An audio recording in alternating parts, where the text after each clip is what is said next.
સ્કાયલાઇનર્સમાં ગઈકાલે આપણે જાણી નવરત્ન ગ્રુપના એમડી પ્રણવ શાહની સ્ટોરી.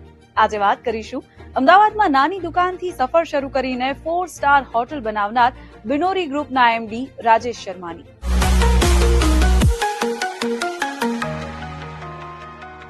મૂળ રાજસ્થાનના લાલસોટ ગામના કૈલાશ શર્મા અમદાવાદ આવ્યા અને 1978માં જોધપુર 4 રસ્તા આગળ હાર્ડવેરની દુકાન બિનોરી ટ્રેડર્સ શરૂ કરી. બેઝિકલી બિનોરી શું છે, અમારે ત્યાં જયપુરથી આગળ અમારું જે વિલેજ છે ત્યાં આગળ અમારે એક બિનોરી બાલાજી હનુમાનજીનું મંદિર છે, ટેમ્પલ.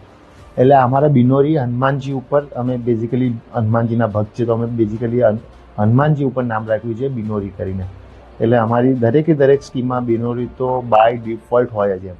દુકાને બેસતો શર્મા પરિવાર ધીમે ધીમે બિલ્ડર્સના સંપર્કમાં આવ્યો ને કૈલાશ શર્માએ સેટેલાઇટના પ્રેમચંદ નગરમાં પહેલી સ્કીમ બિનોરી અપાર્ટમેન્ટ શરૂ કરી. બિલ્ડરો માલ લઈ જાય, અમારાથી લેવા આવે, થોડા સંબંધ થયા હોય એટલે ધંધો શીખવા માટે પપ્પાએ થોડીક હિંમત કરી. પૈસા તો હતા નહીં પણ હિંમત કરી. અને એવું કહેવાય ને કે તમારી હિંમત, તમારી દાખલા તરીકે તમારી નીતિ સારી હોય, હિંમત સારી હોય તો ભગવાન તમને સપોર્ટ આપે જ છે.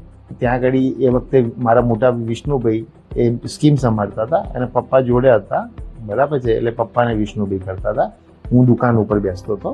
પપ્પા પાસેથી રિયલ એસ્ટેટના પાઠ ભણ્યા બાદ રાજેશ શર્માએ પોતાનો પહેલો પ્રોજેક્ટ બિનોરી બંગલો બોપલમાં લોન્ચ કર્યો. રાજેશ શર્મા માને છે કે નીતિ સારી હોય તો ક્યારેક. આખો વિડીયો જોવા માટે ડાઉનલોડ કરો દિવ્ય ભાસ્કર એપ.